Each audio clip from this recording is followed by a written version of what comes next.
সেখানে কোনো রকম কোনো ভায়োলেন্সের কোনো জায়গা ছিল না। লোকসভা রাজ্যসভা মিলিয়ে প্রায় 300 জনের বেশি পাবলিক রিপ্রেজেন্টেটিভ এবং তাদেরকে নির্বাচন কমিশনের অফিস অব্দি অ্যালাউই করা হয়।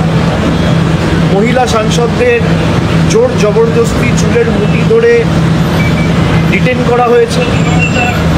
এমনকি পুলিশের বর্বরতা বা পুলিশের অতি সক্রিয়তা দিল্লি পুলিশের আপনারা দেখেছেন। আমরা 100 দিনের কাজের টাকা নিয়ে যখন দিল্লিতে যন্তর মন্তরে বিক্ষোভ সভা করেছিলাম, সেখানেও প্রায় 10,000 পুলিশ দিয়ে মহিলা, বিশেষ করে তপশিলি এবং জনজাতি মূলবাসী যারা এবং SC ST জনপ্রতিনিধিদের যেভাবে কেন্দ্রীয় সরকারের অধীনে থাকা, স্বরাষ্ট্রমন্ত্রীর অধীনে থাকা দিল্লি পুলিশ নিগৃহীত করেছিল, আমরা সকলে সেটা দেখেছি। গতকালও যেটা করেছে, এটা থেকে স্পষ্ট যে নির্বাচন কমিশনের কাছে কোনো উত্তর নেই, কোনো জবাব নেই। যে 4-5টা বেসিক আমাদের তরফ থেকে প্রশ্ন রাখা হয়েছে, যে এতদিন পরেও 2025-এ আমরা এসে কেন আমাদের ডিজিটাইজড ভোটার লিস্ট দেওয়া হবে না, কেন জোর জবরদস্তি SIR করা হবে, বিশেষ করে অপোজিশন রুল যে স্টেটগুলো রয়েছে, যেখানে বিরোধী রাজনৈতিক দলগুলো ক্ষমতায় রয়েছে। এবং আমি ইলেকশন কমিশনের কথা যদি ঠিক ধরেই নিই যে ভোটার লিস্ট বা ইলেকটোরাল রোলে অনিয়ম বা গরমিল রয়েছে, আমি তর্কের খাতিরে ধরে নিচ্ছি যে তারা ঠিক বলছে। তাহলে প্রথম ধাপ কী হওয়া উচিত, যে এই ইলেকটোরাল রোল বা এই ভোটার লিস্টের বেসিসে যারা নির্বাচিত হয়েছে এবং যে সদ্য সমাপ্ত 1 বছর আগেকার লোকসভা নির্বাচন এই ভোটার লিস্টের বেসিসে হয়েছে, এই ভোটার লিস্টের বেসিসে দেশের প্রধানমন্ত্রী নির্বাচিত হয়েছে, এই ভোটার লিস্ট যেখানে ইলেকশন কমিশন বলছে ভুল, অনিয়ম, গরমিল রয়েছে, এই ভোটার লিস্টের বেসিসে দেশে সরকার তৈরি হয়েছে, প্রধানমন্ত্রী থেকে স্বরাষ্ট্রমন্ত্রী থেকে প্রতিরক্ষা মন্ত্রী থেকে সবাই হয়েছে। পুরো ইউনিয়ন গভর্নমেন্টকে রিজাইন করা উচিত। এবং আমাদের রাজ্যের মুখ্যমন্ত্রী, দলের সভানেত্রী মমতা ব্যানার্জি 27শে ফেব্রুয়ারি নেতাজি ইন্ডোর স্টেডিয়ামে প্রথম এটা ধরেছিলেন যে এক ব্যক্তির একই এপিক নাম্বারে গুজরাটের ভোটার লিস্টে নাম রয়েছে, আবার উত্তরপ্রদেশে রয়েছে, আবার বাংলায় রয়েছে। কংগ্রেসের তরফ থেকে যে সাংবাদিক বৈঠকটা করা হয়েছে, সেখানে স্পষ্টত দেখানো হয়েছে যে একই ব্যক্তি একই দিনে একবার বারাণসীতে ভোট করছে, একবার কর্ণাটকায় গিয়ে ভোট করছে। একই এপিক নাম্বারের একই নামে 5 জন 7 জন 10 জন করে ভোটার 10টা আলাদা পোলিং স্টেশনে তিনি ভোটাধিকার প্রয়োগ করেছেন। আর এই ডেটা তো তৃণমূলের বা কংগ্রেসের নয় বা অন্য রাজনৈতিক দলের নয়, এটা নির্বাচন কমিশনের ডেটা। তো এই উত্তরগুলো কে দেবে? আর নির্বাচন কমিশনের উপর যদি প্রশ্ন ওঠে, বিজেপি ডিফেন্ড করবে কেন? বিজেপির দায় কি? নির্বাচন কমিশন তো নিরপেক্ষ। তথাকথিতভাবে যদি তারা এতটাই নিরপেক্ষ থাকে, তারা সব এমপিদের সাথে বসবে। এই এমপিগুলো তো বানের জলে ভেসে আসেনি, নির্বাচন কমিশনার মনোনীত, আমরা নির্বাচিত। আমাদের 20 লাখ 22 লাখ 25 লাখ মানুষ ভোট দিয়ে তাদের ভোটাধিকার প্রয়োগ করে আমাদের নির্বাচিত করেছে।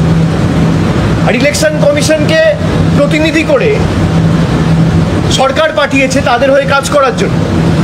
যে কটা প্রতিষ্ঠান আছে, সব কটা প্রতিষ্ঠানকে তাদের কৃতদাস এবং তল্পিবাহকে পরিণত করেছে এই বিজেপির সরকার। গতকালকের যে ঘটনা, তাদের কাছে যদি প্রকৃত সদুত্তর থাকতো, তাহলে আপনি দেখা করতেন, কথা বলতেন। আপনি কথা বলেননি, আপনি উল্টে সব সাংসদদের ডিটেন করে পুলিশ স্টেশনে নিয়ে গিয়ে বসিয়ে রেখেছেন। মহিলাদের উপর অত্যাচার করেছে, পুলিশ লাঠিচার্জ করেছে, চুলের মুঠি ধরে মহিলাদের টানতে টানতে হেঁচড়াতে হেঁচড়াতে নিয়ে গেছে। আমাদের কালকে একাধিক সাংসদ, এমনকি মিতালি বাগ, সেও অসুস্থ হয়ে পড়েছে, আপনারা দেখেছেন, পুলিশের অত্যাচারের কারণে। জোর জবরদস্তি তারা দেশটাকে নিজেদের সম্পত্তি ভেবে সব প্রতিষ্ঠানগুলোকে নিজেদের রাজনৈতিক স্বার্থে কাজে লাগিয়ে এখন মানুষের ভোটাধিকারটুকুও কেড়ে নিতে চাইছে। আমরা এটা করতে দেবো না। কালকের যেটা দেখেছেন আপনারা, এটা সবে শুরু। আমি আগেও বলেছি, আবারও বলছি, যদি বাংলা থেকে একটা মানুষ যার ভোটার লিস্টে যে প্রকৃত ভোটার যদি তার নাম বাদ যায় এবং বিজেপি যদি ভাবে যে মানুষের ভোটাধিকার কেড়ে নিয়ে আমরা দেশটাকে আমাদের রাজনৈতিক সম্পদ হিসেবে ব্যবহার করব, আমরা যে ভাষায় বিজেপি বোঝে সেই ভাষায় আমরা জবাব দিতে জানি। বাংলার একটা মানুষের যদি ভোটাধিকার কাড়ে, তাহলে 1 লক্ষ মানুষ নিয়ে নির্বাচন কমিশন ঘিরব। বিজেপির কোনো নেতা বাঁচাবে না। বিজেপি ভালো করে জানে যে বৈমাতৃসুলভ আচরণ বাংলার মানুষের প্রতি, বিশেষ করে গত 4.5 বছরে নির্বাচনে হেরে যাওয়ার পর বাংলার মানুষের প্রতি তারা করেছে, টাকা বন্ধ থেকে শুরু করে বাংলার মানুষকে বিভিন্নভাবে ব্যঙ্গ বিদ্রুপ করে বাংলাদেশি বলা, বাংলার মানুষ যদি ভোটাধিকার প্রয়োগ করার সুযোগ পায়, এদের জামানত বাজেয়াপ্ত হবে। সুতরাং তারা আগে থেকে প্রস্তুতি নিচ্ছে। আমি ইলেকশন কমিশনকে বলবো যে সবাই বলছে আপনারা ভুল, বিরোধী পার্টি। আমি ধরে নিলাম তর্কের খাতিরে আপনারা ঠিক। আপনারা যদি ঠিক হন, তাহলে প্রথম পদক্ষেপ যদি এই ভোটার লিস্টে গড়মিল থাকে, তাহলে ফার্স্ট স্টেপ শুড বি যে তৎকালীন যিনি চিফ ইলেকশন কমিশনার ছিল রাজীব কুমার, তার বিরুদ্ধে ক্রিমিনাল প্রসিডিং ইনিশিয়েট করা, তার বিরুদ্ধে নির্বাচন কমিশন থেকে এফআইআর করা, যে তার তত্ত্বাবধানে, তার ভিজিলেন্সে, তার সুপারভিশনে যে জেনারেল ইলেকশন 1 বছর আগে হয়েছে, সেখানে যদি ভোটার লিস্টে গড়মিল থাকে আর ফেক ভোটার থাকে এবং সত্যি বাংলাদেশি থাকে, তাহলে তার বিরুদ্ধে ক্রিমিনাল প্রসিডিং ইনিশিয়েট করে সেই ভোটার লিস্টের বেসিসে যারা নির্বাচিত হয়েছে সবার পদত্যাগ করা উচিত। এবং তারা যদি পদত্যাগ করে, তাহলে প্রধানমন্ত্রীর পদত্যাগ করা উচিত। এই ভোটার লিস্টের বেসিসেই প্রধানমন্ত্রী, স্বরাষ্ট্রমন্ত্রী নির্বাচিত হয়েছে। এই ভোটার লিস্টের বেসিসেই আগামী দিন উপরাষ্ট্রপতি বা রাষ্ট্রপতি সাংসদদের ভোটে নির্বাচিত হবে।